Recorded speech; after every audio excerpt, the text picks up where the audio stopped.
And we're live. Hey everybody! How's it Hello. going, guys? I can't see the display yet, but my It's name's Brian. Oh, now I can see it. yeah. Yeah, my name's Brian. I am the head of the audio department at KRWBY Productions. I'm also the voice of Neptune in Ruby Aburged. Yes. Um, and with me, I have Forrest. This is you, since you can't see the display. What? This Oh, it's me. off to a great start here. To be fair, they were like, "What order?" And I was like, "And we're live." We're alive. I was having All right. technical difficulties. Hi, I'm that other guy on the podcast. Hello. That's And, Forrest. It's That's me. Forrest. All right. And who am I? I'm Beau. I voice Winter and Ilya, and my picture on the stream is not my updated Winter picture. I'm upset. Anyways, yeah, I voice Winter and Ilya for RWBY Bridge / KRWBY Productions. I'm the director of the VR short department, as well as one of the lead writers, and also one of the co-hosts for Perpetually Ajar, the other podcast we have. Hell yeah. Yeet. Mhm. And then we got a special guest. Introduce yourself. Hey, I'm not as energetic as them, but I'm Nicole.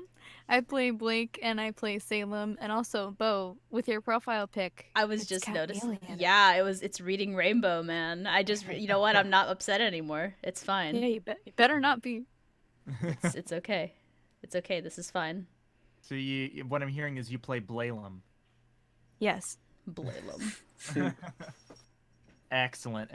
And I promised in my announcement, I promised everybody that I would ask this. Nicole, are you or are you not a clone of Aaron Zek? I'm not a clone of Aaron Zek. Are you sure about that? Yeah, I'm just glad 'cause people I've met think that Aaron, my voice sounds so- that good.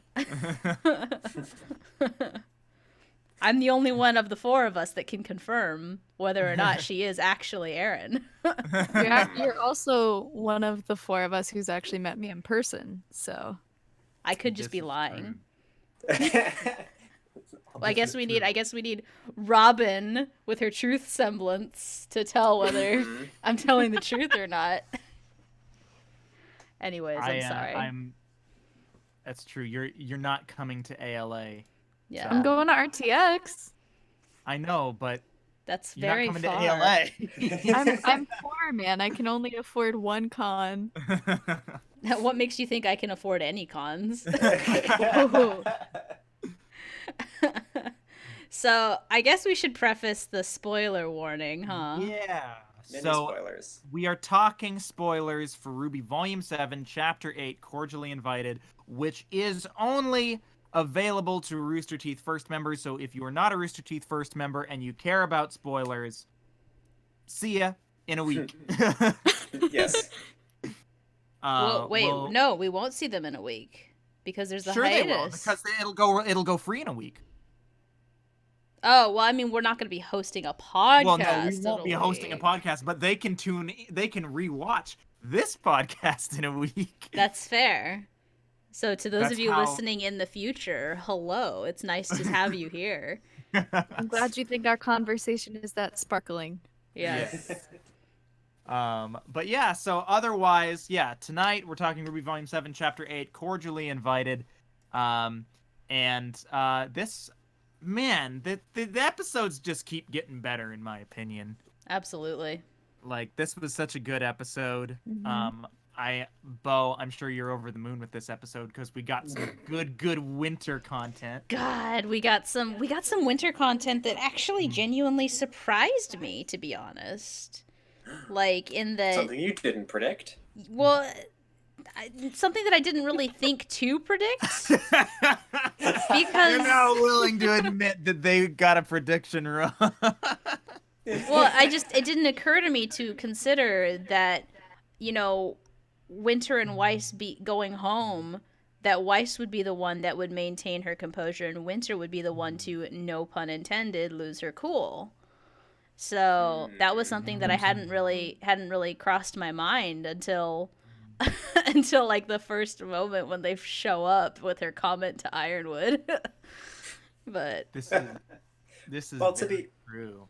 to be fair, like, Weiss didn't have to be in the same room as her dad in this episode. Like, that is fair. Winter That is fair. and Jacques were directly at odds with each other, which But- I'm sure is a situation they found themselves in. But even before. then, but even then, back in episode 4, when Jacques was like all up in her face and everything, Weiss still kept her cool. Like she was very composed. She was very Well, she almost kept her cool. Like she almost lost her cool though at one point, and like the rest of her team had to step in and be like, "Nah, Weiss, we got you." It was more that she was sad because he was doing the whole like gaslighting her and whatnot. But she wasn't like a fuck you. Like she wasn't like Winter about to like leap over the table at him.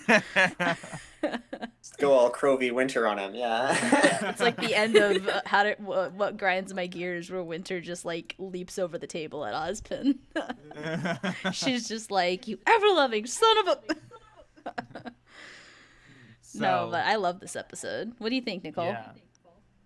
It was really interesting because there wasn't any fighting, but there was still a lot of tension in the air. So you get to see kind of, I don't know, I liked hearing more of a backstory on Winter's mom, and I really love the one shot where instead of answering Weiss, Willow just drinks out of the bottle and you can see Weiss's face in the bottle. Shot. So it made me Yeah. kind of internally flash back to her childhood without knowing anything about it.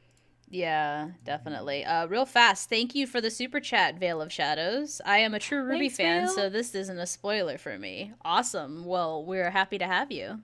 We are always happy to have true RWBY fans. Absolutely. I mean, we're also happy to have non-true RWBY fans too, because we will turn them into true RWBY Yeah. We'll convert you.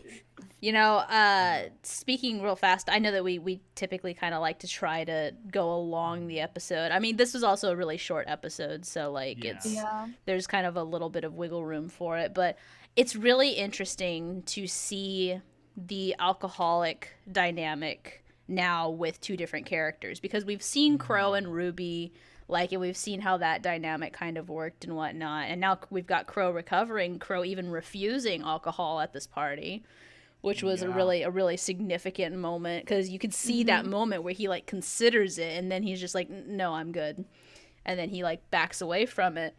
But you know, Crow is I saw a really good comparison, and I'm sad that I didn't screenshot it, but it was a comparison of like the difference between Crow's alcoholism and Willow's alcoholism is that Crow, he was an alcoholic, yes, but he still needed to be able to function in society, which is why he was able to still drink and then still be a huntsman and still go out and do his job. Whereas Willow is kind of like, as long as she stays quiet and stays in the shadow, Jacques just like enables this addiction that she has. She's allowed to drink however much she wants as long as she stays quiet. You know, as long as she stays in the house and doesn't go out and isn't seen in public. So it's like, it's this very different, like, but she's also like, she's so used to it that it almost just makes her seem like she's being affected by like the apathy. She's just so apathetic, you know, like there's not a whole lot of emotion or anything like that. And shout out to Caitlin Glass. Like, I was about to say, shout out to Caitlin Glass. God, I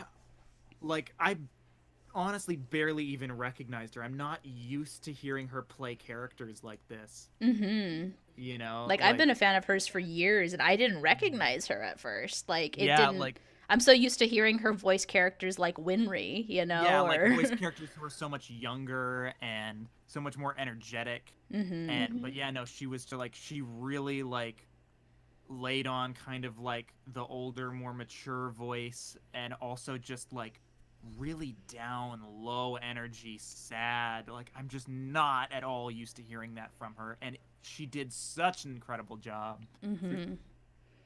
Absolutely. Yeah. Speaking of other characters from the Schnee family, So early in the episode, Weiss says like that she thinks that it's entirely possible that her father is working with Salem, um, because he's just that kind of a dude. Mm-hmm. Also, shout out to frickin' Alex Abraham on that sweet, sweet soundtrack. That's Like, the good shit.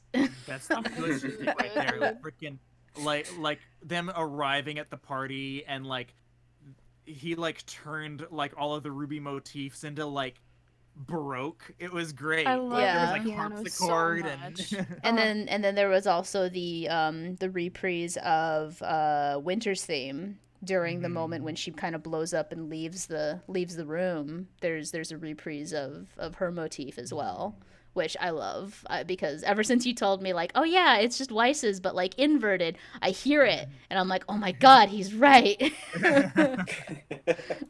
My theories are so validated right now. But yeah, so Whitley is back. Shitley.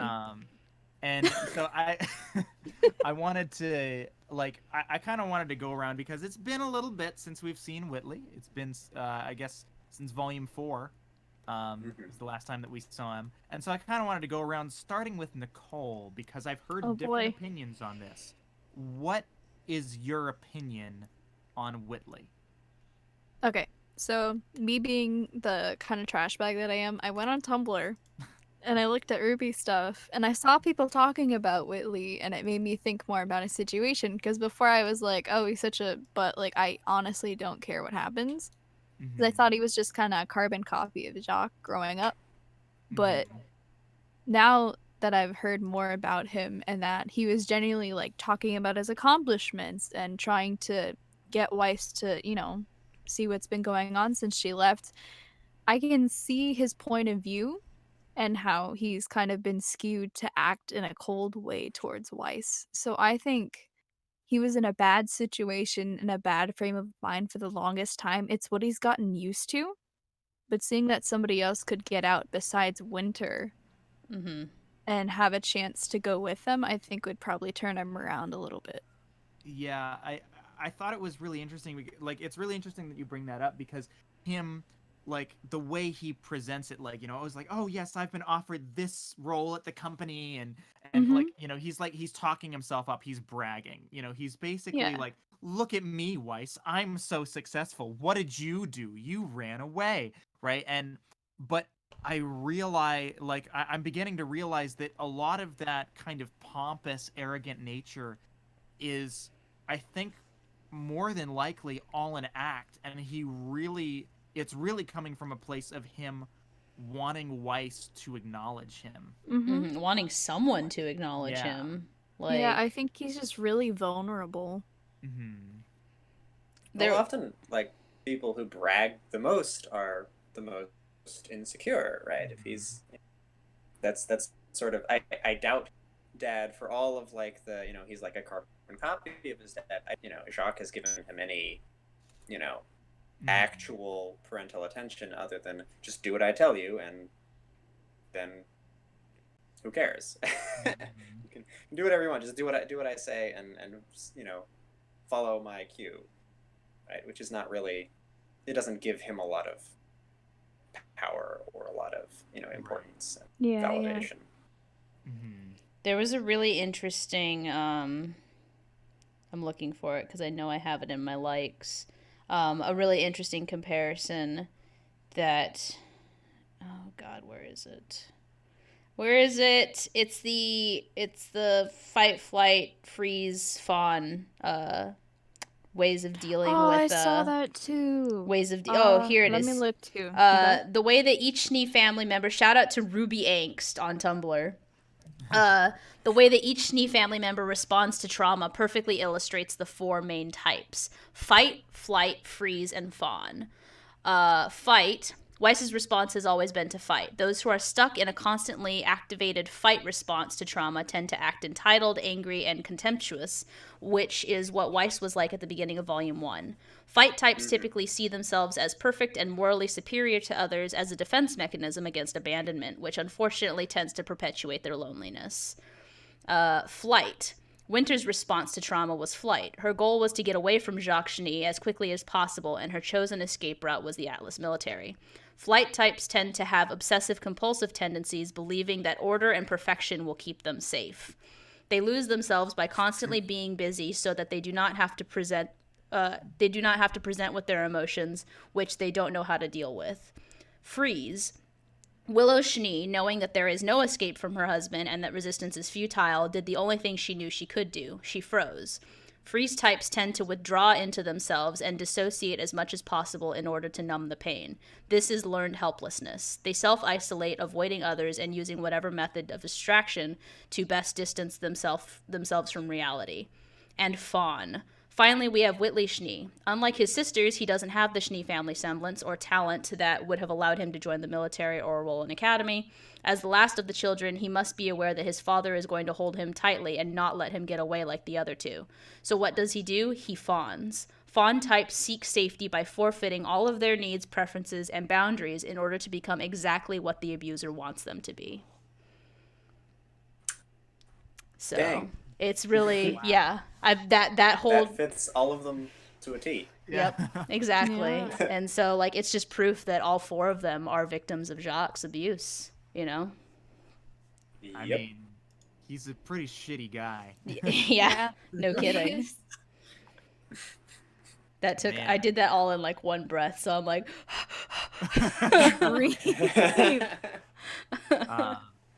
Also, we find out Klein was fired, which is kind of like Do not good. not He a needs big to surprise. unionize. Uh, Oh shit, Yeah. we got two super chats, another one from Veil of Shadows, and then one from Tara. yeah, that's my roommate. Tara, what are you doing? Thanks, guys. She's like, I'm supporting the cause. But yeah, thank you for those guys. Mhm. Yeah. So, Poor yeah, Klein. poor Klein. I really wanted to see more Klein. He's gonna might come as well. sweeping in, like he's gonna swing in on a vine, like all like He's- George of the Jungle, and he's just gonna be like, Swashbuckle. you leave my girls alone, Mr. Schnee, like. In his best pirate voice. Yeah. Yeah. But yeah. So, can we talk about Whitley getting dunked on with wine? I hope his hair stays pink. I think someone said that he It's might okay, dye his hair out of rebellion if he joins the rest Well, of the he better choose some other color other than red, because we know what happens to redheads on this show. He's setting Uh-oh. himself up for death. Oh, you know what? I saw a headcanon that Winter dyes her hair.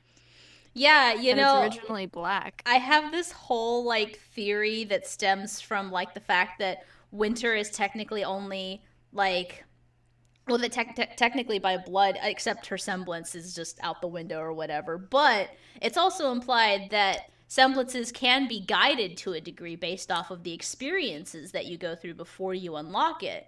So, like, your semblance isn't some kind of like predetermined, destined power that you're supposed to have. They become what you need them to be when you first unlock them.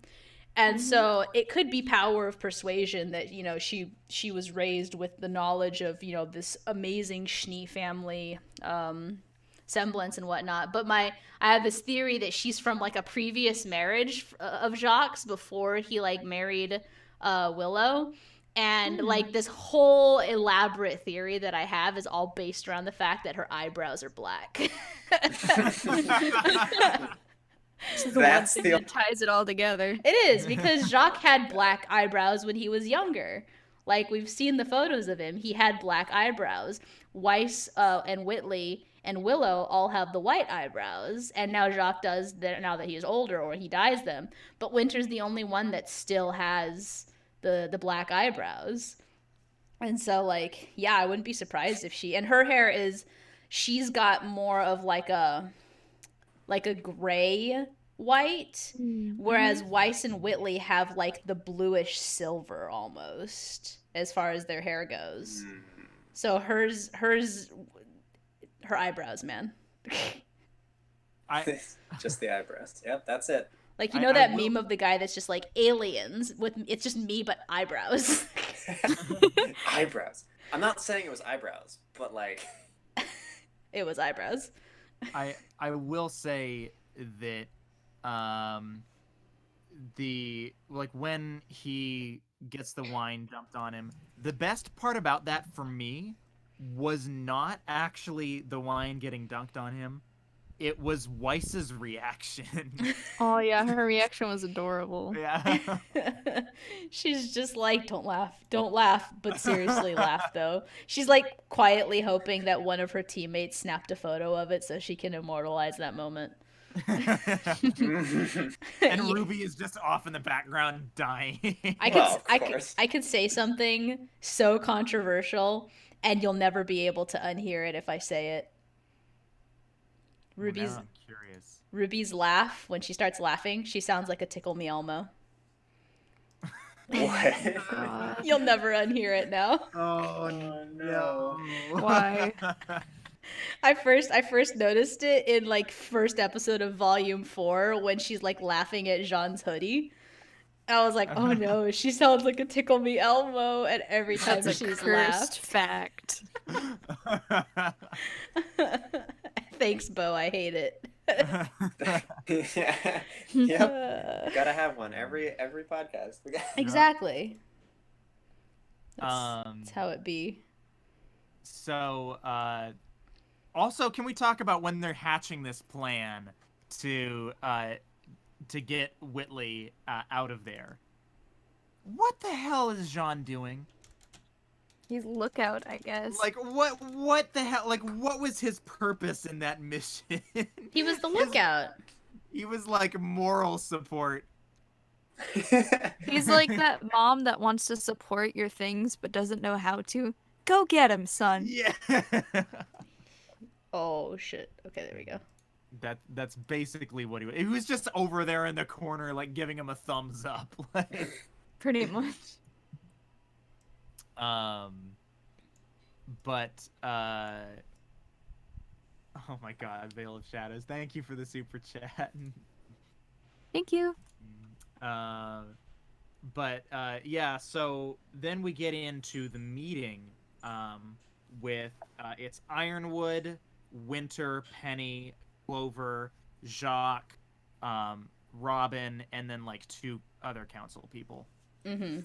I think it's interesting to note how few council people there are. I think because we know Ironwood has 2 seats, right? Mm-hmm. So Yeah. we've got Ironwood and 3 other council members. Jacques, took place of some right.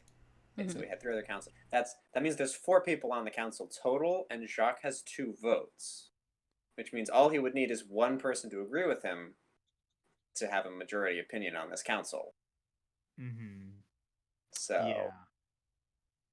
it's maybe the person that was always agreed, the person that left. I don't know, because the other 2 don't seem to be very fond of him. No, yeah, like, and what's most interesting about this particular meeting is, of course, Winter's reaction, because she blows up at Jacques, and that moment was, first of all, I gotta say, freaking, I love the Foley for her pounding the table. Oh yeah, definitely. It sounded so good. Mm-hmm. But second of all, like, also just Elizabeth Maxwell's performance. Oh, it was so good. Elizabeth, you're so good. Like, God, I am but a pale, cheap imitation. It's like Beau's dollar store. How good can it be? Like, that's me. She's just like, and like, the thing that kills me is like, as much as I loved her performance as like Angry Winter, because we haven't really heard that, at least not since like Volume 3, like the actual genuine just like pissed off, raged, although this was more of like a seething coming to a boiling point and then just exploding. but I absolutely loved how soft she was in the Penny scene. Like, Well, we'll get there in just a second because I one of the things that I noted about Winter's exploding at mhm. him was not just the fact that it backfired, but that I am quite certain that was exactly what Jacques was going for. Yeah, I agree. Like he was deliberately trying to get Winter to explode like that, to really kind of turn the tables on that side of the table. Uh, and and you can just see the look on Winter's face when she realizes what she's done. Yeah. And not just the fact that she lost her cool, but the fact that she played right into his hands. Yeah, yeah, Hmm. I Uh, agree. I mean, that's what manipulators do. yeah, Like, man, this dude, fuck this guy, man. yeah. um, I've been adding flavor text on the overlay. It makes sense why him and Arthur are apparently old friends if they're both such asspats. Yeah. Yeah. Um, Birds of a feather. Mm-hmm. yep, for sure. Then yeah, we've got this scene with Penny and Winter, and I gotta say, I absolutely adore this scene, not just Oh, because same.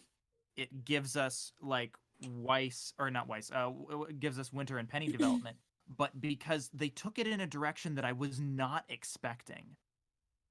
Um, my like I really loved how basically it starts off with Winter being like, "No, Penny, you wouldn't understand," and Penny goes like, "Oh yeah, I guess I wouldn't because I'm a robot." And Winter immediately realizes what she's done. Goes, "No, no, no, no, no. That's not what I mean. I mean nobody would understand this." Mm-hmm. Um, and and she does her best to explain it. And Penny is like, "Well, I thought it was fine because you were speaking from your heart." And Winter is like, "No, I shouldn't have been speaking from my heart. Like, I should have been using my brain. I should have kept quiet. I should have stayed in line." Hmm. And Mm-hmm. Penny is like, "Oh, I guess I don't understand." And they that really blew my mind because it flipped the whole like robot trying to be human thing on its head, and Yeah. like really They're said they're it. they're foils for each other. Yeah, In that, like, Winter is more of the robot than Penny. mm-hmm. Hmm. Yeah. And well, and not just that, but like what they want is like Penny wants to be Mhm. able to have and understand these emotions. Winter Mhm. wants to be able to not like let them at least get in the way, if not, the same thing that what Ironwood said last episode of like, I wonder if my emotions, if Salem has these emotions because that must give Mhm. her strength. It gives her power over us because she doesn't let these emotions get in the way. Yeah. Yeah. It kind of comes back to that. I don't know what episode it was. When we have like the Team RWBY. Whoa, hold on, sorry, Civil War, thank you for that super chat. Hot dang. Thank you. Thank you, my Thank friend. you. Have a good night.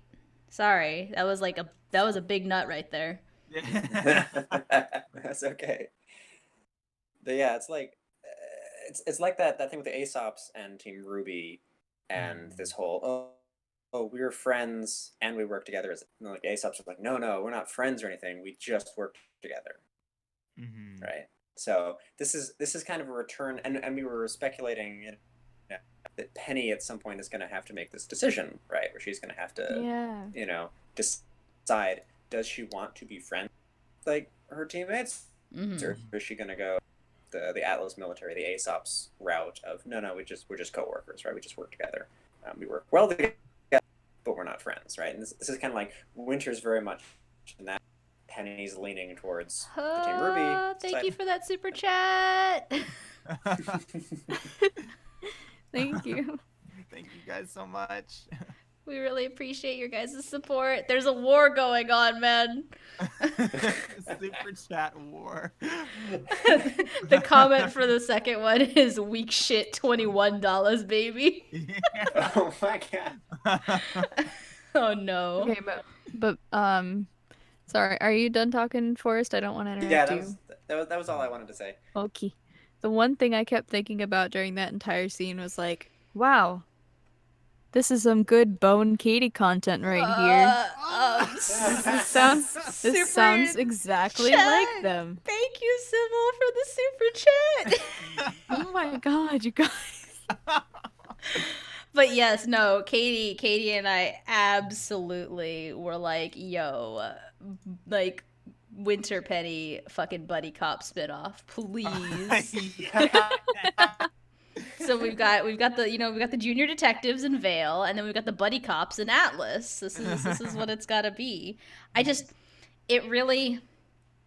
It like you said, Brian, it went in a direction that I wasn't expecting to.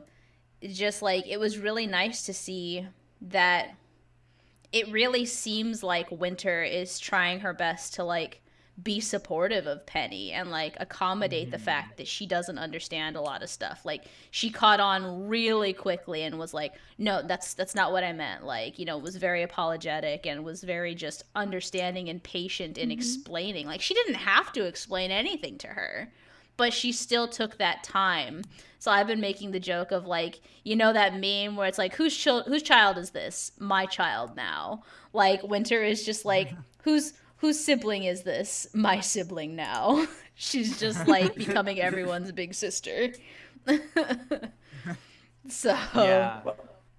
Oh No, no, super chat. Oh my god. Oh my Oh my god. god. Well, if there was ever any chance of people shutting down RWBY Talk, it's not happening now because we're now the most beneficial podcast on the channel. Oh my god. You guys are gonna put Perpetually Ajar out of business. Jesus Christ. No, but TLDR, like Penny Winter, that whole scene was just like amazing. Oh yeah. But so sad. absolutely. Like I'm so sad for Penny though. Like I really don't want her. I don't Yeah. like this. I don't like these feels. What's this game of emotions we play? Oh yeah, absolutely. Pulling on your heartstrings. Like for sure, like having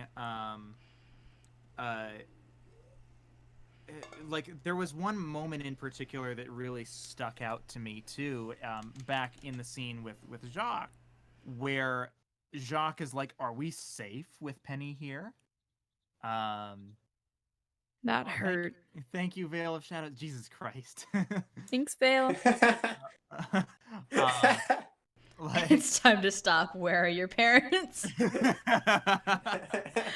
Jesus Christ. Y'all have no chill.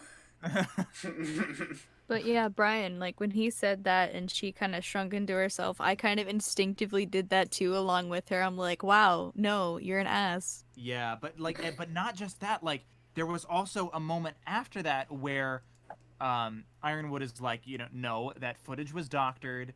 She is 100% under my control.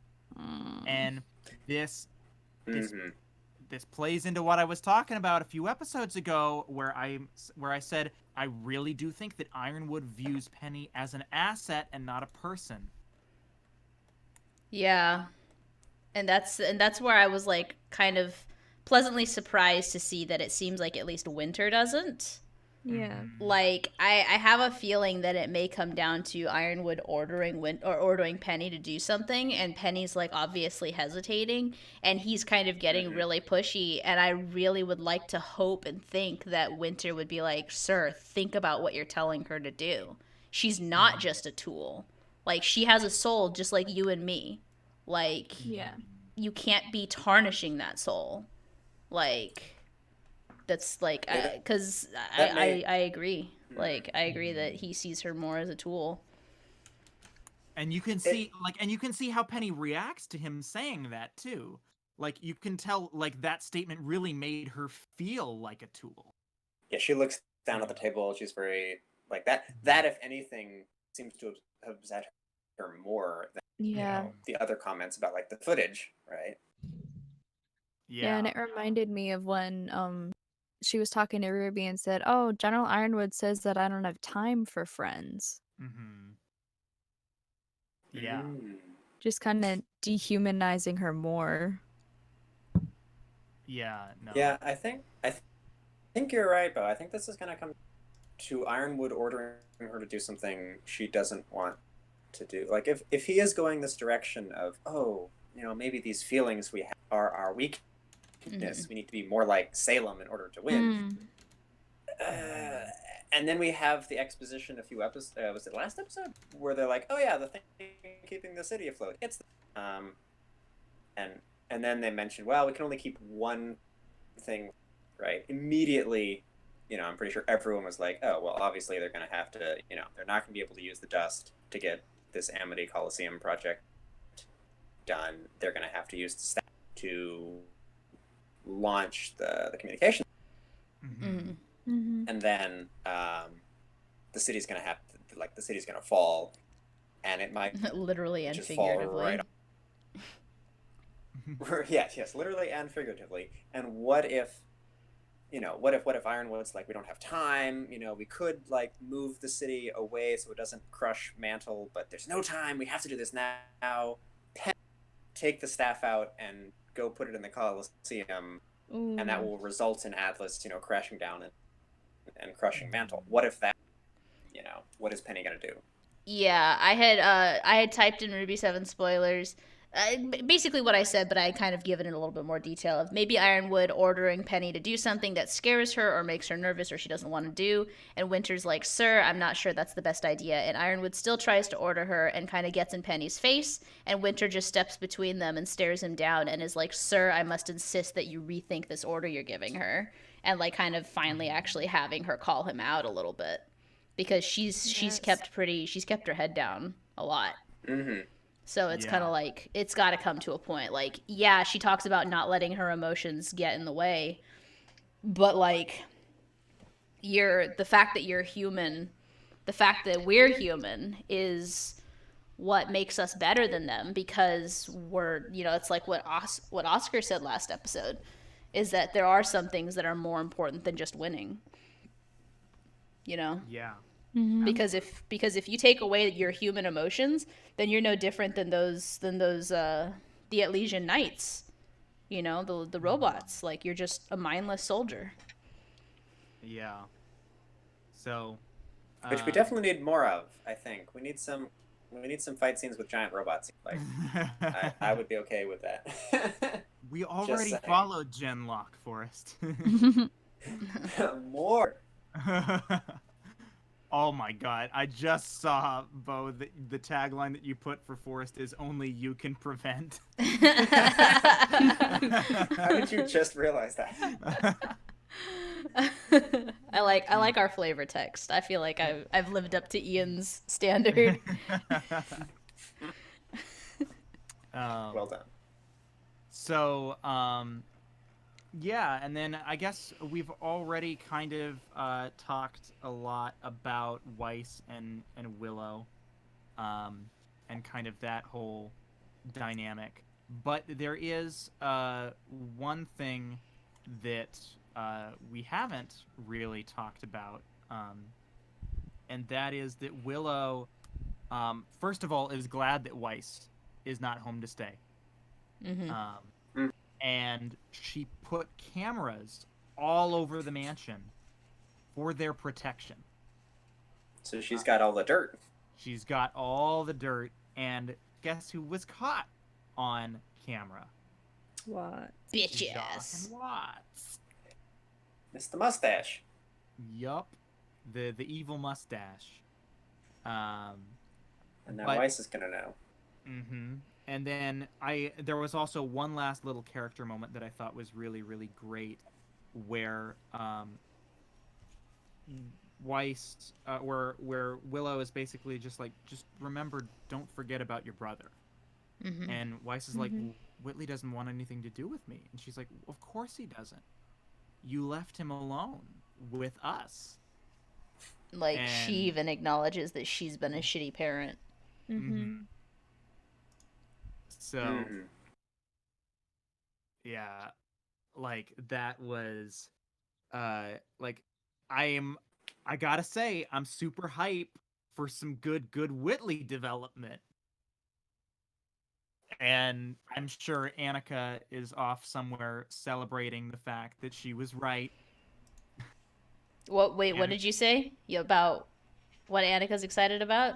I'm sure Annika's off celebrating that she was right about Whitley. Yeah, she actually just posted in the Yeah. KRWBY Talk General. I will always be Whitley's biggest fan. Like she like from his first episode, she was like, "I love this boy." Yeah. Oh my god. Like, and I gotta say, like, I like this episode. Despite like his pompousness, I really enjoyed his character too. Like Weiss going like, "Where's Klein?" And he's like, "Gee, what an interesting way to say hello, brother."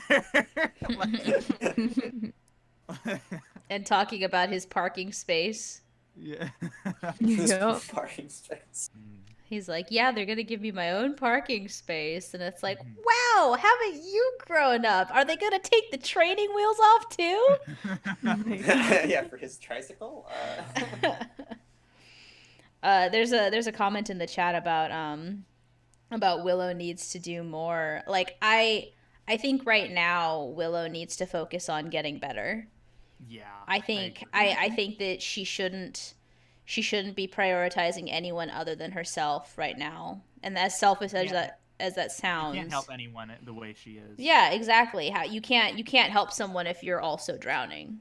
You know, it's kind of like it. The best like Save When yourself the first. oxygen masks descend, Exactly. place the oxygen mask on your face first, then help small Exactly. I was gonna say the best analogy I could make comparison is the Yeah. oxygen masks. Is like help yourself Mhm. first before you try to save someone else. Because if you're trying to save someone else and you're not stable, then there's just gonna be two victims instead of one. You know. Yep. So like she needs to Well, and she needs to fix herself first. I don't even know that she's like. I think because the way that she talks in this episode, right? She already sort of considers herself too far gone. Like she says, you know, don't forget Yeah. about your brother. You know, Mhm. like us. She talks about Jacques and herself in the same sentence. I mean, clearly she's been a victim of his, you know, at the very least, verbal abuse, and his like terrible personality. But she lumps herself in with him. So she almost, it's almost like she feels like she's too far gone out while you still can. I'm glad you're not here to stay. Take your brother with you and go. Mm-hmm. Right. But she doesn't say, you know, bring me along with you too. Like she's already like, too late She's for me. resigned herself to being a lost cause. Yeah. Although Basically. she's not entirely useless because she did put up the cameras. Like she did have the That's true. mentality to and the drive to do something as like a countermeasure in case it got bad enough, as if it's not. I don't know that it's like if it's bad enough, but just no, you're right. This like she does have this little spark of left in her that you know she's like put up cameras She's for still security. fighting in her own way. Like Yeah, she's struggling. Mhm. She's struggling. But I think that she could definitely turn it around. I think it's going to be an uphill struggle for her. Absolutely. Well, But I think her kids are going to have to help her realize that because I think even though she's done this little rebellious thing, putting up cameras, I think you know she's still she doesn't see that as too rebellious. She doesn't see the light at the end of the tunnel. yeah. The Schnee family just needs a big hug. Except for Jacques. He can go For fuck Jacques. himself. Except yeah, for Jacques. Yeah. Jacques except for can him. go fuck himself. Yeah. He's not even Swift actually a boot in the Schnee. rear. Yeah. I bet he bleaches his eyebrows. It's all about the eyebrows. Yep. Jesus. I gotta say, I think I mentioned this in a previous podcast, but the artist who did, which I can't remember. Sorry, I can't remember who did the concepts for Winter's new outfits and whatnot. Her updated. I'm not sure if it was Erin or not, but whoever it was, the concept artist that did the redesigns for Winter's updated look, said that they drew major inspiration from Satsuki from Kill la Kill, and I'm just like, Oh, that makes yes, so much sense. like yes. It's just like because I think people were tweeting at them like, why are her eyebrows still black? And they're just like, you must respect the eyebrows, and then like posted like a gif of like Satsuki, and I'm just like, yes, eyebrow Jesus. Oh my god. What is See, it with you and eyebrows? see, I don't know that a divorce would. I don't know that a divorce would resolve everything because it would throw the whole Shnida's company out of whack. Because Yeah. right now Yeah. he's the leader of it, so if anything, it would keep whatever shareholding or whatever influence she does have in the company. It may fuck that up if she severs ties with him. Yeah. So there's one last little bit to talk about, and that's this very ending sequence. Speaking of Watts, Fuck that guy. yeah, fuck that guy. Uh, All the mustache people. Yeah, um, can never trust a man with a mustache. oh, well. Do you have a mustache, Forrest? I just might. Not anymore, though. But yeah, no, we've got Watts is up there. I think you made a joke about it in the watch party where like he's up on the roof like I am the night. Yeah, that was Um, definitely me. Yeah. And the good Lord said, "Let there be brows." Thank you, Veil of Shadows. Thanks, Bea. But yeah, like having him up there, he shuts down all of Mantle's heating systems, and a snowstorm's rolling in. And Is that's it all of it, or is it just in that one section? It's kind of hard to tell. I mean, he's certainly shut down heating systems in at least a part of Mantle. Okay. Mm-hmm. So yeah, maybe that's why that's where we leave the episode. So I think that brings us to predictions. Man, we got there very early this week. We did. I'm a little surprised the episode ends there and not like with people in the street going, "Hey, why'd the heater shut off?" Like you think people would notice, like, those things that are warming our city that are preventing us all from freezing to death. Yeah, those are. Well, I think the point of it is that the kid is like, "Mommy, it's snowing," and then there's like the increase of the like that and everything, and Yeah, it's like sort of ominous. there's and that it's moment snowing. of like, but it shouldn't be snowing, like like it's that. Yeah. Also, that kid was one of the kids that Jean was like walking across the street. Oh no! First the moms, now the kids. How Yeah. dare you, Rooster Teeth? You mom. Monsters. One thing I noticed, or at least I think it's me or somebody else, but all the people of power, at least on the council, are in one spot and they're all distracted. So no one's noticing what's going on at the moment. So I don't know if there's anyone of power that can notice that the heat is turned off, and that snow is falling, and that they're all gonna freeze to death. Another thing talking about the positioning on the table that I'm surprised you didn't mention in this, Brian, because you mentioned it in the watch party, is Robin's placement at the table. I was not the one who mentioned that. That you was weren't? James. Oh, that was James? Oh, okay. Yeah, but the fact that she's in the middle, like she's still undecided as to which side she's on. Mm-hmm. Oh, that's such good symbolism. And I think it's like, and you can tell like, she was not like a meaningful part of that conversation, but they made it seem like she was. And it was important that she see the bickering though and see how divided they are. Well, no. I mean, like, I actually love this because literally it really just goes to show that the only reason she was invited is because Jacques knows that he needs the support of her base. Mm-hmm. Because he probably didn't actually win. Seen, like extending a hand to the people who voted for Robin, and just like, oh, you fuck that guy. I like that it's like, oh yeah, we've got all the important politicians and then this criminal. Yeah. I mean, criminal that almost won an election, but Mm-hmm. I mean, And- she still went full on vigilante. Like, Yes, she did. she definitely Well, took the what law Jacques into her own hands. what Jacques doesn't know is that, and I guess Ironwood doesn't know either, right? Is that Blake and Yang have sort of let her in on a little bit, like just because of Ironwood's actions, you'd think, well, she's definitely on, Jacques' side, even if she thinks he's a total, jerk. But she's actually more in the middle than either of them realize. Mm-hmm. We've had a couple more super chats. Thank you, Megan. Yeah. Maybe Jacques loses his job and no, not the kids. And then Matt again with the first they came for the thirsty moms, then they came for the children. Is nothing sacred anymore to these people? They're gonna come for our wigs next. They're gonna snatch them right off our head, lace front and all. No, but I want to say, and it was something actually because I watched it a couple times with I watched it first with RWBY, with Faunus, and then I watched it with Faunus and Tina, and then I watched it with then I watched it with Tina, and then I watched it with Faunus, Tina, and Katie, and like I've seen it like a gazillion times already by now, and the thing that I noticed that it doesn't seem that people catch it right off the bat on their first watch through is the glance that Robin throws to Winter when Winter like calls Jacques out. Yep. Mm-hmm. And it's kind of like she kind of has this like approving smirk that's just like, yeah, you tell him. Stick it to the man.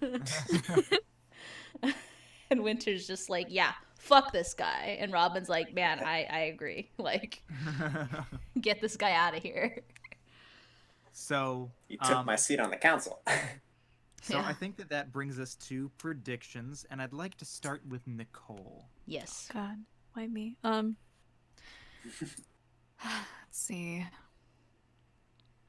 I feel like they're all gonna come out and see all the snow and stuff, and that they have to help people. I feel, or at least I hope, that Robin will, begrudgingly help everybody get everyone safe, even if they're not her people, because maybe she doesn't have a way to go back to Mantle at the moment, and maybe she'll see that it's not so great up in Atlas.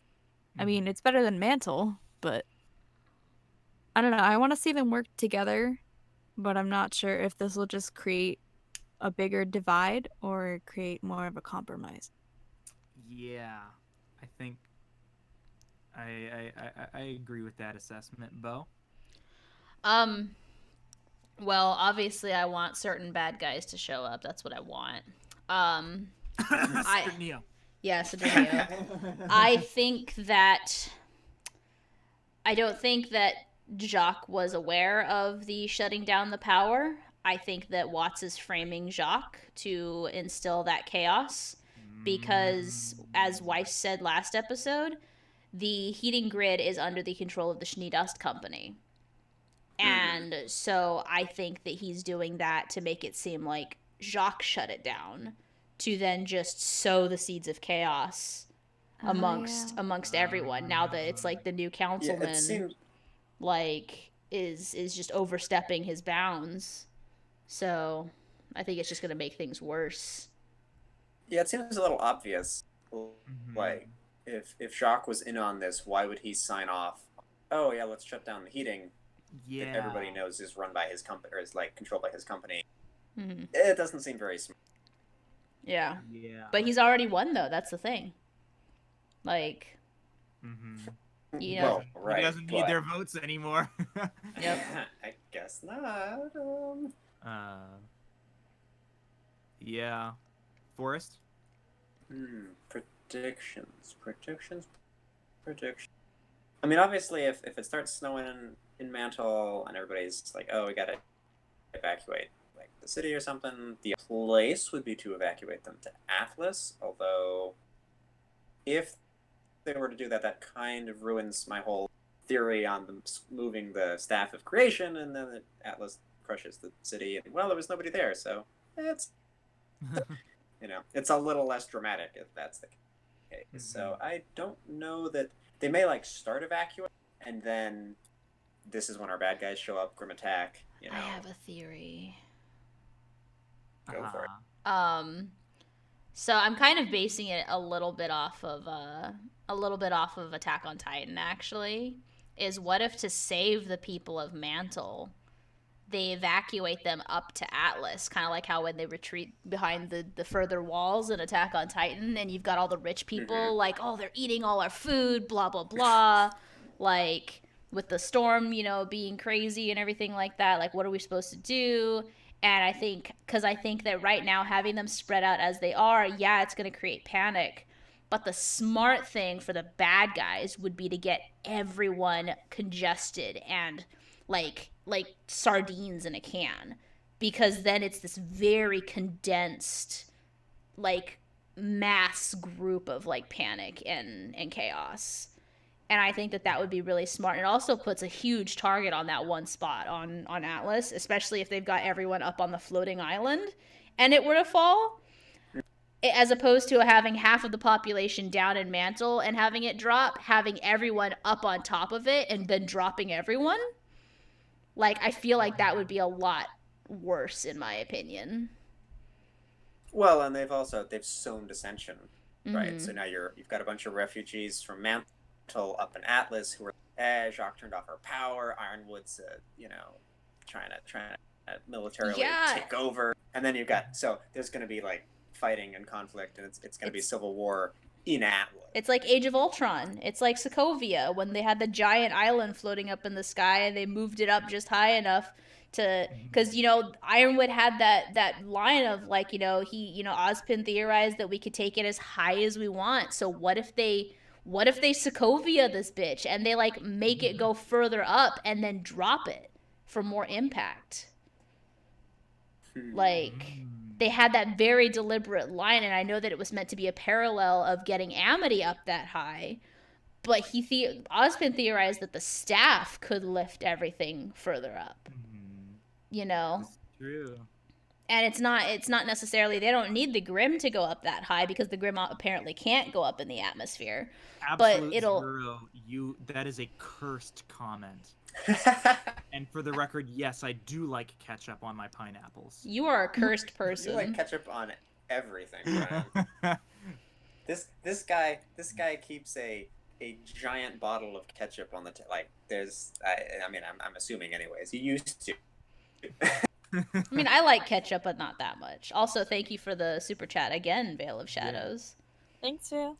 But yeah, I think either lifting it higher is going to add for the like dramatic moment when it like inevitably plummets from the sky, or we could go the other route of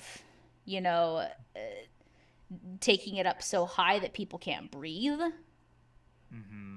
Like, there's a lot that could happen. And so I think, yeah, I agree that I think that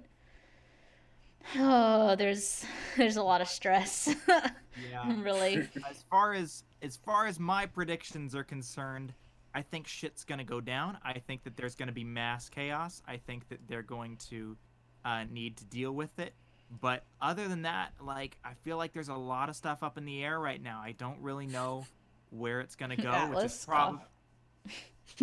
which is probably why they've decided to leave us on this note for mid-season break. But they did say that they're gonna have content for us next week that'll tide us over until the new episode. Oh, did they? Okay. They did? Return of World of Remnant ? With their new lore. RWBY Chibi special. Once you're done with your predictions, I forgot to mention one of mine. Oh, go ahead and mention your my prediction that I know that I've mentioned to you, Brian, I think, or at least you were around me when I said it, was the maidens can control weather. And who would be really useful to have right now in order to try to put a damper on the evil guy's plans until they're able to get the heating back on? A maiden, but the Winter Maiden's not really up to par right now. Well, better put Winter in the big sec. Yeah. So I think this might be the thing that pushes them to make Winter the maiden. Yeah, I see. That's fair. That's fair. So, Yep. I get the feeling we're gonna see, maybe not next episode, but I think we're gonna see some flying monkeys at some point too. Oh yeah, the flying Baron Girls. Yes. So yes, I could see that happening too. So that pretty much brings us to the end of the episode, and we're at super early here. I mean, I suppose we could end the podcast here, or we could just. I kind of want to just shoot the shit for a few minutes. Shoot the shit for a few minutes, yeah. So we got Nicole here. Nicole, Hi. we don't very often get to have Nicole here. So Nicole, let's ask Nicole some questions. Nicole, what is your favorite RWBY ship, and why is it Nuts and Bolts? Oh my gosh. I say Bumblebee, pretty sure and she's gonna I'm pretty break my sure heart. You know it's Bumblebee, yes. It's been that since the beginning. But talking with Beau also has me have a soft spot for Catmillion. Hell yeah. Because all of our balcony scenes that we practice with together. It's the So good good. shit. What's your favorite ship, Brian? My favorite ship? It's Nuts and Bolts. It's Nuts and Bolts. Oh my god. It used to be White Rose, but Volume 7 changed that. What about you, Forrest? That's it. I don't know that I have a favorite ship, honestly. There's a lot of good ones. What about Arcos? I'll have to think about that. I liked Beau. Arcos. No, that. But then, Beau, what about you? well, you want to hear about my favorite ships. Or my favorite ship. Absolute Zeus is mine is Shrek X SpongeBob. Oh my god. Both valid RWBY characters.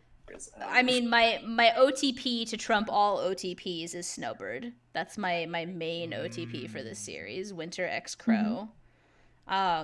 But for the Team RWBY girls, I ship them all. Like all of the ships for the Team RWBY girls are like equal. I don't necessarily ship one more than the other. But it's Nuts and Bolts for RWBY, Catmillion for Blake, aka Blake X Ilya, and then Freezer Burn for Weiss and Yang, because I just love all of those dynamics.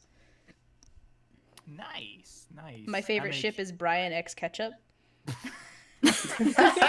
I mean, that's canon. That ship is sailed. First it was Brian X Izzy, now it's Brian X Ketchup. All right, Brian, I didn't know that you liked ketchup so much up until tonight. Can I get some backstory on this, please? Oh my god. Backstory on me and ketchup. Okay. Yeah, I want to know all of the details. First of all, tomatoes are God's fruit.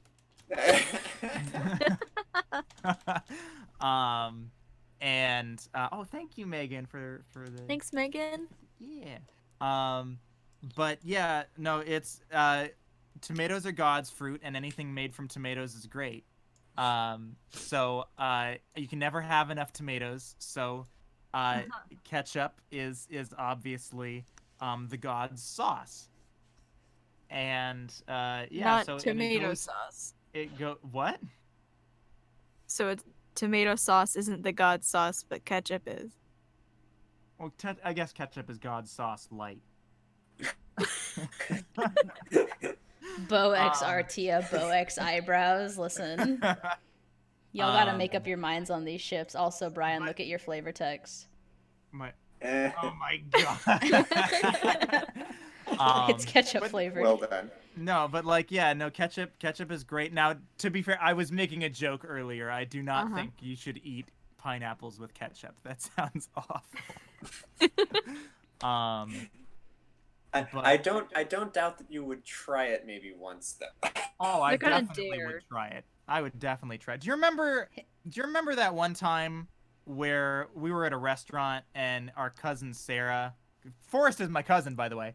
Hi. Oh.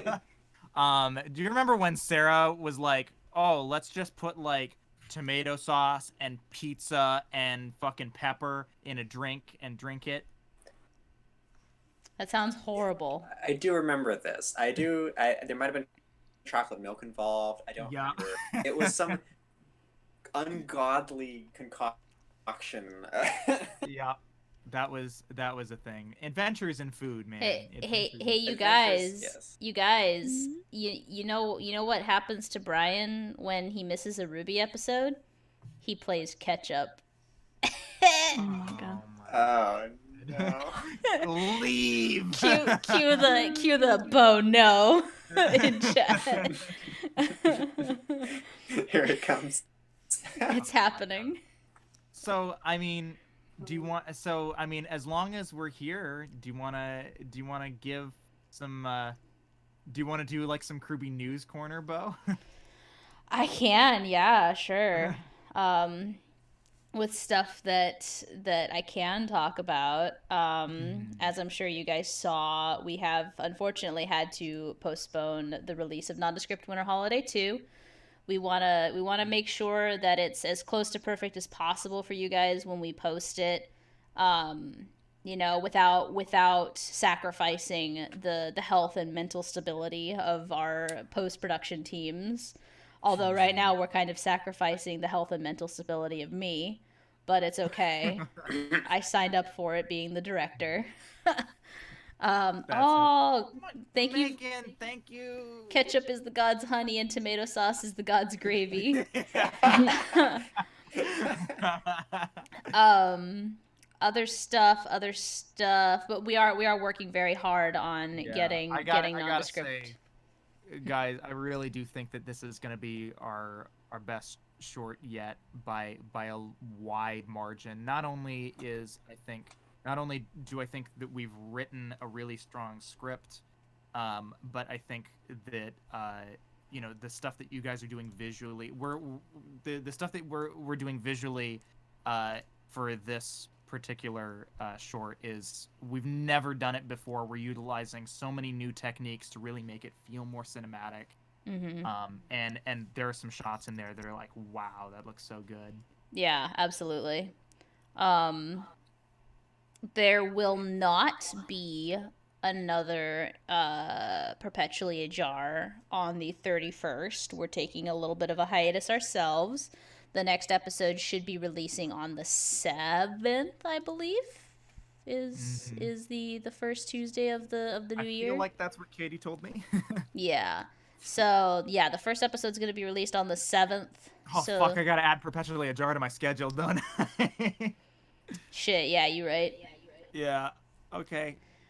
But That's a thing. do we have any? I know that you've been working hard on other projects within KRWBY, Brian. Yeah. Should be getting final approval on the mix for a new comic dub Ooh. tonight. So that should be fun. It's also our first and only comic dub with an original score. We brought Tyler back in, same guy who did the music for Pancakes in Peril, to do an original score for this comic dub, and it sounds really good. And also for he'll be working on Nondescript as well. He will also be working on Nondescript Winter Holiday 2, yep. Mhm. And RWBY Volume 2 Chapter 2. Yeah, So many things. Paris, Nondescript Winter Holiday 2, the short that I've been crying about for the last month and a half. That's the Yep. RWBY Holiday short that, That will be coming out like in January. yeah, and not the holidays. Yeah. It's close. Yeah, it's, it's unfortunate that we can't get it out during the time period that we wanted, but again, we didn't want to sacrifice either like everyone's well-being or quality as well. So, but definitely keep an eye out. If you're on our Patreon, you might get to see some cool stuff coming out between now and when it actually releases. Some previews. Sugar Rush RWBY Groundhog Day short when please refer to RWBY Abridged Volume 1 Chapter 6. Yep, Grimhog. I remember that one. That was your first episode, wasn't it, Nicole? Mhm. Hell yeah. Yeah, That was Tina's too. that was the first episode for all of our current cast. Oh, it feels like forever ago. It was forever ago. Yeah. Have any of you guys watched Has Been Hotel? Yes. I haven't had the So chance good. yet. It's I know. actually incredible. I It's know. so good. I want to watch And there's that, and then I want to another. watch Hell of a Boss. Yes, that was also really good. Yeah. Yeah, I watched the Man. trailer for that, and I was just like, "Oh, is this like how raunchy Has Been is?" Because the trailer was real raunchy for Hell of a Boss. Yeah, So, it's pretty intense. It is not for younger audiences. mhm. Mhm. I am planning on doing a reaction video to Has Been. So yeah. Yeah. But in the RWBY Abridged front, I know a lot of you guys have been asking, "Where's RWBY Abridged? Where's RWBY Abridged?" We kind of hit a snag, production-wise, a while back. Thankfully, that snag has finally been rectified, so we are back on track with production. God damn it, Forrest. We are back on track with production. RWBY Abridged Volume 2, Chapter 2 is officially in post-production right now. Uh-oh. What happened? Forrest left. Oh, Forrest left. How dare. I bet you his phone died. Yeah, probably his phone died. He'll be back. But yeah, no, we are officially in post-production for Volume 2, Chapter 2 now. And feel like I'm not gonna say exactly when, but we're hoping for a release sometime in early mid-January, somewhere in that realm. Yeah, that was really loud. I'm so sorry, guys. I thought I had my Discord on streamer mode, and I just got like absolutely deafened by the Discord notification. Oh, it scared me. But yeah. So RWBY Volume 2, Chapter 2, it's coming. Don't worry, we're working on it. RWBY VR Shorts, nondescript winter holiday too. And you should be hyped because it's Ironwood's first episode. Ironwood. Yeah. How long ago did you record for Volume 2, Chapter 2, Nicole? Oh man, I think August. That sounds about right. I don't even remember double when. check that. Give me a second. I don't even remember when I recorded my Ilya audio for the comic dubs. Like, I want to say that was a while ago. Yeah. I want to say that was like February or March. It was a good while ago for sure. But yeah, no. So we're keeping up with the KRWBY things. Should we talk about ALA at all, Beau? I don't know that we're ready to give specifics, but oh yeah, Iron Daddy. Yes, thank you, Megan. That's my boss. Don't talk about my boss that way. No, but I can and will say that a bunch of us will be at ALA. So if you're going to Anime Los Angeles in Ontario, California, this coming January or next month, I guess technically. Yep. Yeah, like we're in two-ish. Yeah, like 2.5 weeks. Yeah. Yeah, 2.5 weeks. Thank you, Ultra. I appreciate it.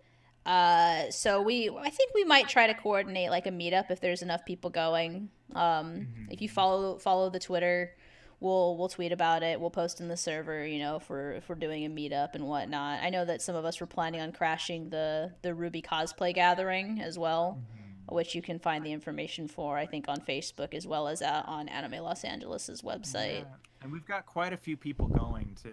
Yeah, we've got a good number of people going. There'll be more like specific details to be announced soon, hopefully. So that'll be cool. Good time. What else we got? We got some.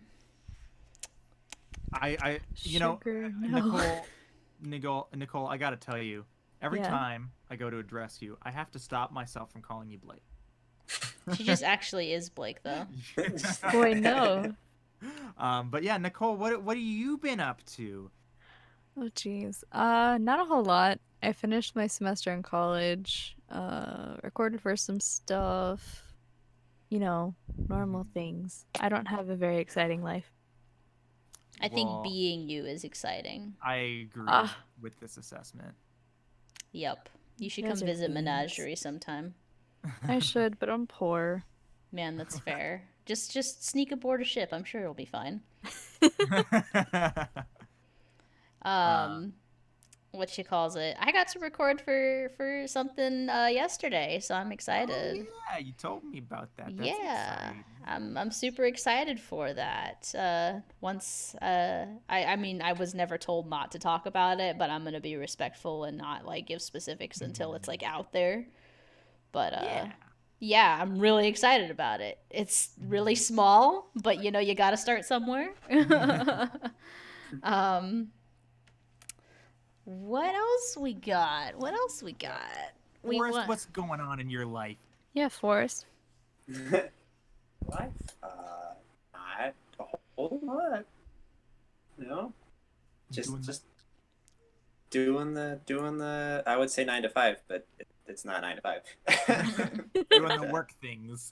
Doing the work thing, doing the podcast thing. You know. Mm-hmm. I feel like it's important for everybody to know that Forrest used to pour blood for a living. Oh. I don't know how this is important. Yes, that's true. Why You're a was my professional first blood. thought blood the body's ketchup? Oh Oh, no. no. Just tell him Nicole the ketchup thing. This is. Nicole has become a walking shitpost. I'm just broken, I guess. Oh my god. What's Cole's status? Is the I print stupidity or whatever. Oh, it was hang on. He messaged it to me. It was my brain is printing stupidity at a frighteningly rapid pace. Oh, cool. That's great. It's a good time. Forrest So is a vampire confirmed. No, we're not actually allowed to take the blood home with that. It has to stay in the lab, you know. um I think maybe we should do a Nicole Q&A. Nicole, Oh, why are you boy. so amazing? I'm not, though. Nicole, why are you lying? I don't lie. Wow. One of these is what is the truth? Insert Oprah gif here. Brian, why did you think my audio was so great? Because it was.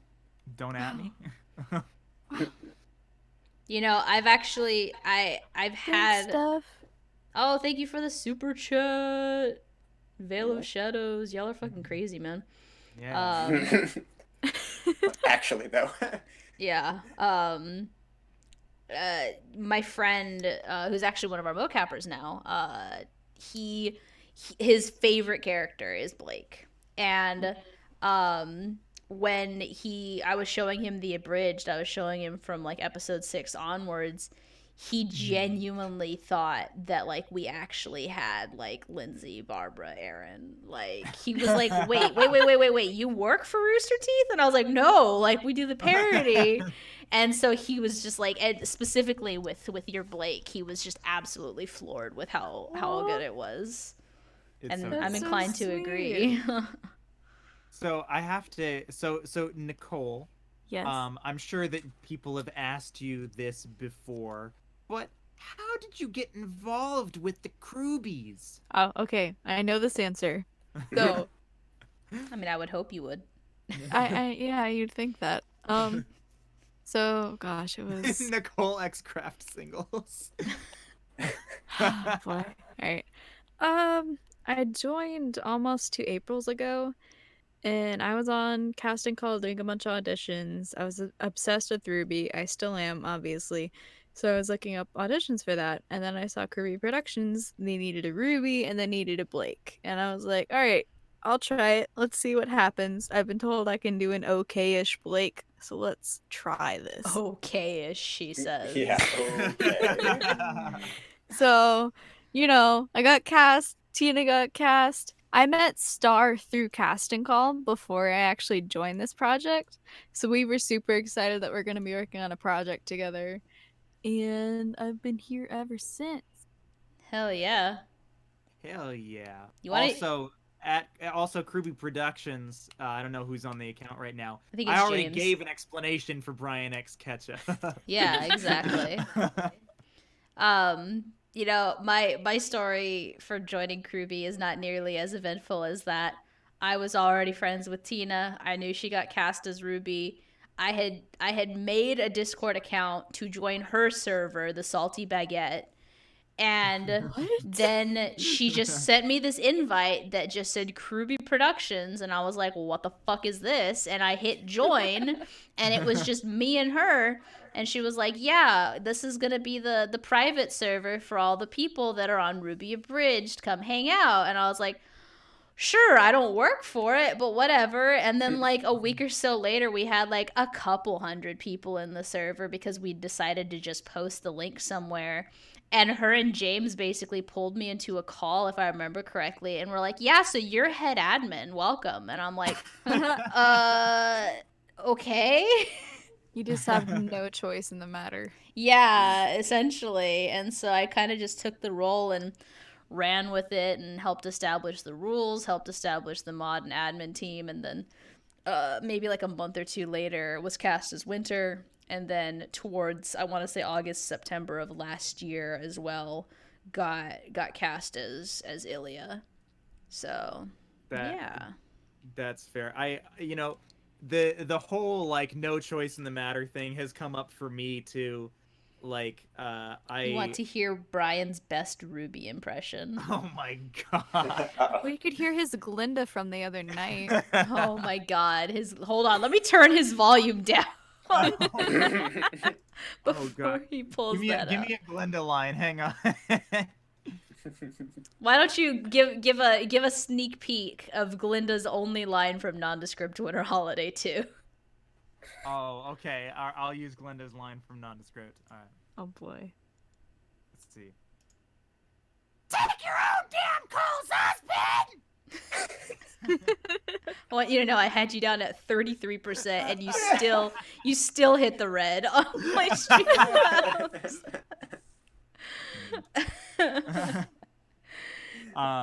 But yeah, no, I totally get having like, you know, the whole like no choice in the matter thing. There was one audition that I did where it was just like a one-off thing where it's like, oh, I need a narrator for like this one little bit, and I was like, okay, yeah, sure, fine. So I auditioned, I got it, and then I did the thing, and I went off, and I was like, okay, I'm just go doing my thing now. And then a few days later, the director came back and was like, so my lead character decided to leave, and I need a new main character, and I've decided to cast you as the main character. And I was like, oh, was I going to have a say in this decision? That's great though. You know, guys, fun fact about Brian. Single-handedly, Brian has voiced more characters for RWBY Abridged than anyone else combined, because he was every background goon in the Yellow trailer. Oh my god, that was you, Brian? Yeah, I was all the goons in the Oh Volume my 2 God. trailer. So he's technically voiced like 18 characters. Yeah, I was the fucking DJ Dead Bear or whatever. Yeah. That was fun. Say That was hello fun. to That was my all little friend. 100% ad lib too. I just watched the animation. I was like, I have an idea for this. That wasn't scripted at all. That's fantastic. Brian the Goon Squad. Um, He's like, I don't need backup. I'm my own backup. No, so the funny thing about that particular thing was when I went in and did the recording session for that, because I'm also the one who has to like mix it and everything. Mm-hmm. I told you when I did the recording session for the Goons, I was in a call with James because he was directing me, and I was like, James, just to be clear, like you're going to get other people in here to do more background voices for these goons, right? And he was like, oh yeah, absolutely, like we want variety. I was like, okay, cool. I get the AAF from him. It's all me. It's just all me. He never recorded anybody else. But see, now you officially are the most characters in KRWBY. You got the best title. Yeah. Yep. Say hello to my little friend. Oh my god. Yeah. What Disney character should be in RWBY? I feel like there are already Disney characters in RWBY. Oh, probably. Like, what Disney Voice. character would I want to Twice, see in yeah. RWBY? I'd like to see Moana. I think Moana would be cool. That's fair. That's fair. Hmm. I've actually voiced Ruby and Jean. Let's see. I mean, now, to be fair though, we've had other characters, or we've had other voice actors voice, like background characters and like Walla and stuff. So like Katie's freaking. Take it back now, y'all. Take it back now, y'all. And I heard that Tina has no nipples. Yeah. Yeah. There's also, I. There's a thing hidden, buried very, very deeply in Volume 2, Chapter 1, when Neptune and Sun are talking. When I was recording the Walla for that with Katie, something that you guys should probably know is that Katie has no filter. Oh yeah. Yeah. She will say whatever the fuck she wants, and Whenever the fuck she wants. whenever the fuck she wants. And when she was recording for that scene, there is hidden way back in the mix, there is a girl around the corner talking to a dude, telling him to fuck her in the ass. Oh my god. Why? And I just let Katie go in that recording session, and then when she finished up, I was like, that was great. No one's ever gonna hear that. Like, Someone asked what Disney character you are, Brian. what Disney character I am? Yeah. Oh man. What Disney character are all of us? Oh no. We can't pick for ourselves. We have to pick for each other. Yeah. Let's make a game out of it. This will be the last thing, and then we'll be done. Yeah. I feel like Nicole, you would be. I kind of, and I mean this as a compliment, but I kind of really see you as Anna. Anna? Yeah. How come? Just really wants to just like the kind of the wide-eyed optimism and like just trying to make sure that everyone's happy and doing her best. I gotta sing you some Anna songs sometime. I mean, I can sing Idina Menzel range, so like if you want to sing Frozen songs, let's do it. That's the plan Do a now. duet. I'm going to admit something that's going to make everybody hate me. Oh. You don't like Frozen? Uh-oh. I don't really watch Disney stuff. Well then, from what you know, let me go down the list of Disney movies I've seen. Like, I've seen 101 Dalmatians. Mm-hmm. I think Brian is Sebastian. From Sebastian, the Little Mermaid. He's the crab. The crab. Yeah, Yeah. I saw that at one point in time. He's like, That's my favorite movie. That's okay. Yeah, I forgot about the Little Mermaid. So I have seen that. I've seen Tarzan at one point. And then I guess the most recent Disney movie that I watched was Zootopia.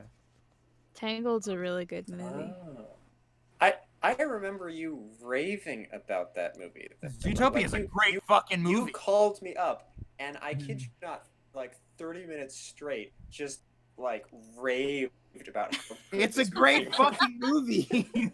it's a really good movie. I actually first saw it on an airplane, Oh. so I didn't get to really fully experience it. Yeah, the airplane movie experience is not quite the same as, you know, sitting in a theater. Yeah. Beau, I think if I'm Anna, you're gonna be Elsa. God. Because you're in control of your emotions, but when you're not, oh, Oh. comes Beau. Oh. Like, Oh, I lad, don't she coming. that's you're that's closed off to Elsa. certain people, but when you open up, you're really genuine and you really care about the people that you let in. Stop perpetuating these lies about me. I happen to be genuinely Perpetually a self-absorbed and deeply shallow. So now you're Adina Menzel. There you go. Well, shit. There you go. I love Elsa. Elsa holds a very dear place in my heart. Then I was right. I mean, All right. We need Forrest, guys. Let's all brainstorm together. I don't know much about Forrest is Forrest. just Ren Ren. Ren's not a Disney from character. From RWBY. So Mulan? Question mark? Yeah, I guess. No, you know what? I thought I changed my mind. It's another small red character. Brian is fucking Mushu. I'm okay with this. He's just like, Mushu, my little who's- baby off to destroy people. Mushu, who's not in the most recent or like the live action Mulan. I'm so mad. Oh, they got rid of So Mushu. upset. I'm not gonna watch Mushu is it. the Boycott. best. I think they have a phoenix in there now. I don't know. I have a thing like If it's not voiced by taking Eddie Murphy, then dragons- what's the point? If you're taking dragons a more out of serious things turn with it. that have dragons in them though. That's not okay. That's not. You don't get to do that.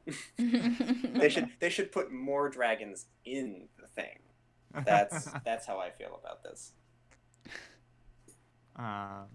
Forrest is. Who could Forrest be?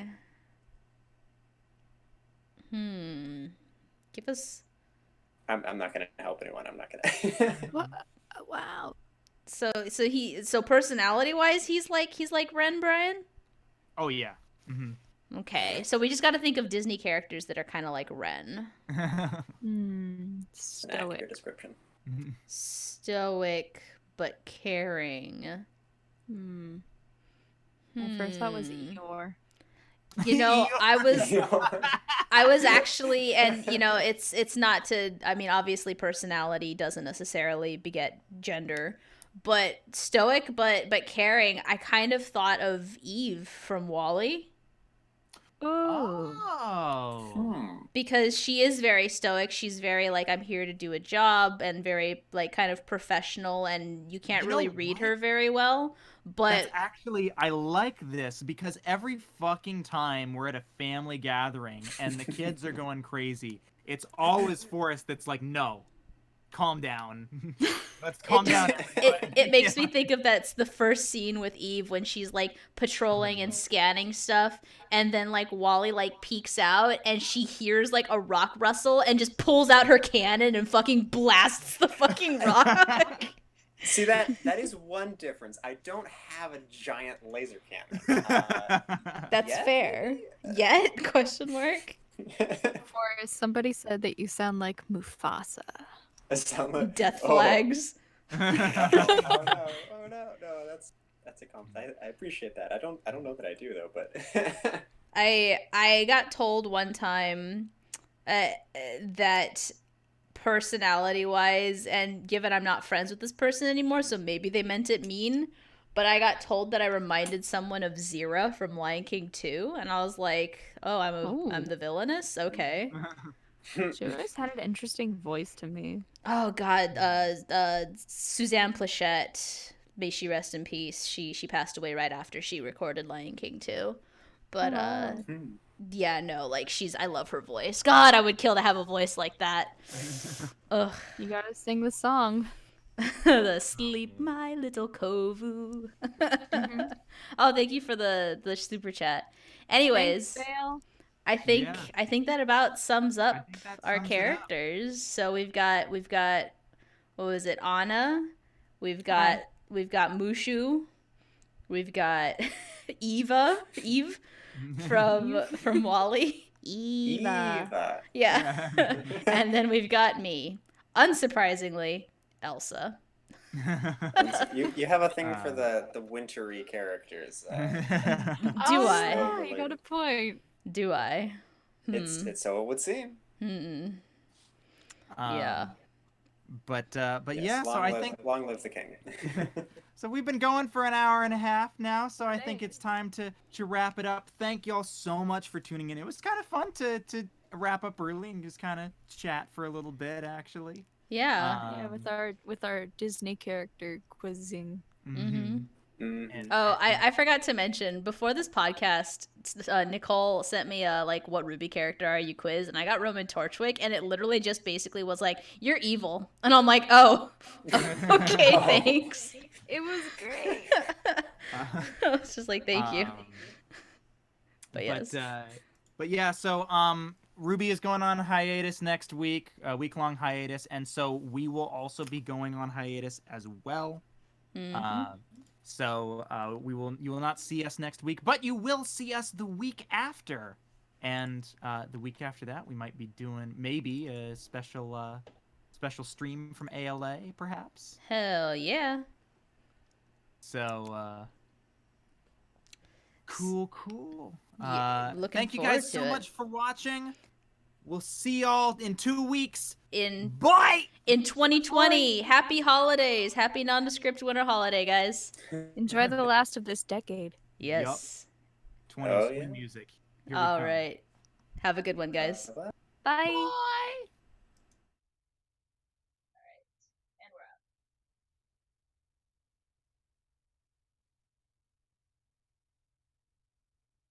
That was. It ended up being about 107.